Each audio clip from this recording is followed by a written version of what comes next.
Ich glaube, da mussten Spielerpaare mit der richtigen Farbe zusammenlaufen, sonst hat man sich gesprengt, irgendwie sowas. Star Augur Atreus. Throughout each phase, he would cast something called Grand Conjunction. This will put a mark over several players' heads, and they had to run to another player with the same mark within 10 seconds. Also, they couldn't run over a player with a different mark. If you were too slow or ran into a different mark, the marks would explode and you would wipe instantly. Every time the boss cast this ability in a phase, more players would be marked too. Starting with just 8 players, so 4 pairs total, that's pretty easy to deal with, and then 12. Ja, das war ein richtiges Labyrinth. Also du musstest zu dem Spieler gehen mit demselben Symbol über dem Kopf.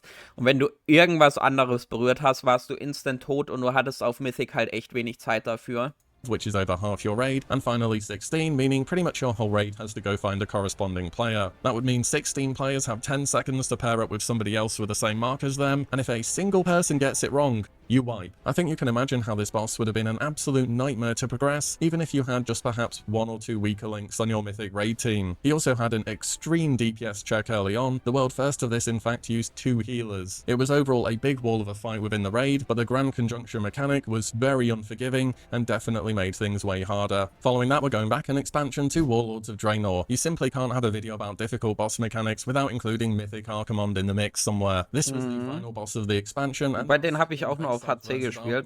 However, this time around, things were going to be a bit more difficult than they were in TBC. By far, one of the most challenging mechanics on the fight was a Mythic-only ability, Wrought and Focus Chaos. This would mark pairs of players. These marks would affect every player within the raid and would fire a beam between them after 6 seconds. And then the marks would repick 2 new sets of player and fire a second beam within 6 seconds, and then it would repeat this a 3rd time in a row. So 10 beams are being shot across the raid 3 times in a row from Ja. different. Ja, ich erinnere mich aber an den Progress, wo sie alle diese Karten haben, wo wild durch die Gegend geschossen wurde, wovon du dich nicht treffen lassen durftest. Points with a 6-second delay between each one, and if you get hit by 2 beams because somebody aims them wrong, you're going to start losing people, and you just couldn't afford to have that happen. Due to the time constraints of this mechanic happening in such a short space of time, you couldn't communicate what to do either, and as it affected random players, it was pretty difficult to pre-assign positions as well. This made Wrought and Focus Chaos arguably one of the most unfair mechanics we've ever seen in WoW up to this point in time. Top guilds, however, developed a special weak aura which will put an icon on screen that would show where each beam was going to be fired between each player, so you just had to look at this and know that you were safe. But similar to Ashara and her weak aura mechanic, this would have been extremely difficult to pull off without any add-on help. And this was before you even got to the mythic-only phase of Archimonde either. Overall, a very challenging fight, which Warlords of Draenor wasn't short on, and it should only be right then that it has one of WoW's hardest mechanics. Ich glaube, jetzt müsste Platz 4 kommen. Again and visit the Shadowlands for the Sepulchre of the One's Raid and the Halondrus Mythic Encounter. Oh, Halondrus,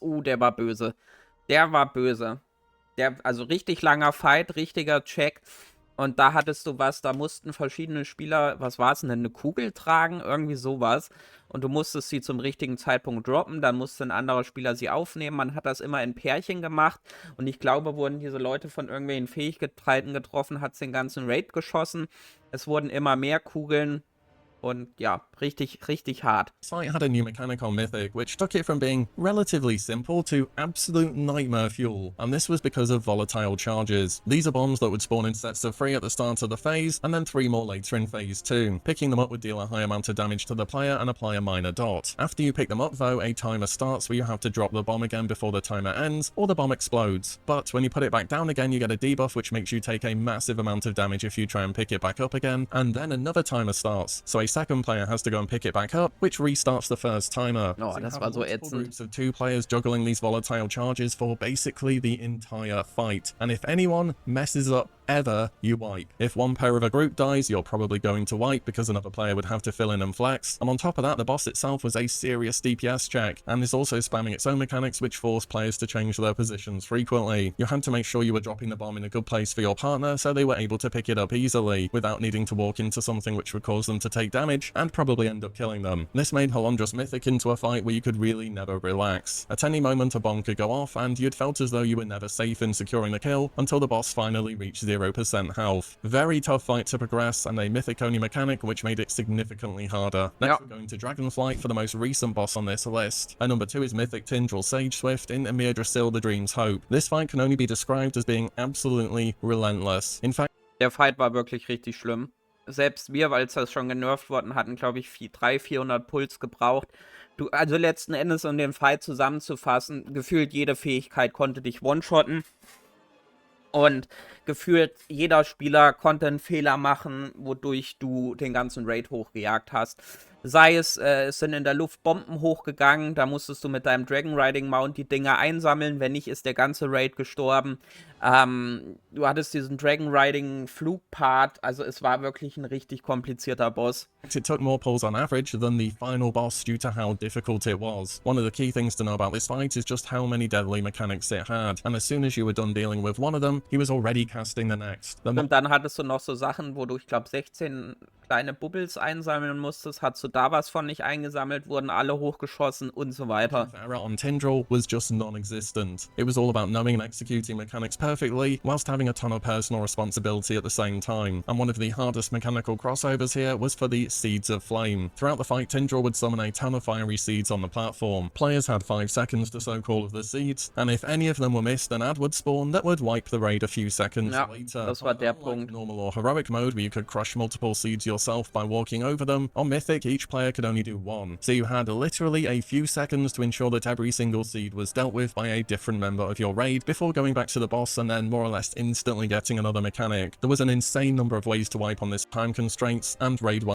Ja, nervige Fähigkeit. This is the end fight of the Tomb of Sargeras. So, das müsste jetzt der zweite, Platz 2 sein. Kil'jaeden. And he deserves that reputation. In fact, this boss was not beaten pre-nerf, as the damage on certain mechanic overlaps was just not possible to deal with at the time. What I want to talk about though is his mechanic, or specifically the intermission called Deceiver's Veil. This would have happened a good amount into the fight, about 10 minutes or so, and would cover the whole platform in shadow. During this time, ich glaube, das war das, wo du die Ads nicht sehen konntest und man musste sich dann dahin bewegen und die konnten dich von der Plattform knocken oder irgendwie sowas. You had basically a few seconds to perfectly execute what needed to be done. First, you had to locate Illidan within the shadow. He would be somewhere on the platform. You just have to assign players to go to different places and call it out. When you run up to him, he would grant players sight, enabling you to damage the ads. The ads had to be constantly interrupted and ideally grouped up, otherwise they would spam cast and teleport across the room, making them super annoying to kill. Whilst this was happening, orbs are falling at random edges of the arena that will knock you off the side unless you use some kind of movement ability. Dann waren's die Orbs. Of course, you're in complete darkness, you can't see where the orbs are going to fall. Somebody just has to go and scout it and then communicate where they'll be, and you just need to know when you should use an ability to counter it. So all in all, you had very little time to find Illidan, interrupt and defeat the ads, and not get knocked off the platform, all whilst being in complete darkness and relying on your raid for their communications. Oh, and just for good measure, while you're in this phase, your raid is taking an absolutely massive amount of damage too. When you get out of this phase, Kil'jaeden says, somehow you survived. And yeah, I kind of agree with him. This whole intermission is just unfair, but those for me are 10 of the hardest raid mechanics we've ever seen in World of Warcraft. A quick shout out once again. Ah nee, das war Platz 1 tatsächlich. You can check them out for. Ja, würde ich an der Stelle zustimmen, das war wirklich eklig. Ich habe ihn zwar auch damals nur auf HC gespielt, aber das ist schon echt heftig. Du siehst nichts, musst Illidan finden, damit du wieder was siehst. Dann muss jeder die Sicht kriegen, damit man die Ads damagen und auch kicken kann. Und dann musstest du noch zu den richtigen Stellen gehen, damit dich diese Bubble nicht von der Plattform schießt. Das war schon ätzend. Aber gut, damit sind wir durch. Ich würde alles in allem sagen, eine gute Liste. Ich hätte einzig nur noch Nummern davor gepackt, damit man weiß, bei welcher Platzierung man ist. Aber sonst passt alles für mich. Ja, was ist eure Meinung dazu? Schreibt es gerne in die Kommentare. Wenn ihr mögt, lasst sehr gerne ein Abo da. Und damit bis zum nächsten Video. Habt eine gute Zeit und reingehauen.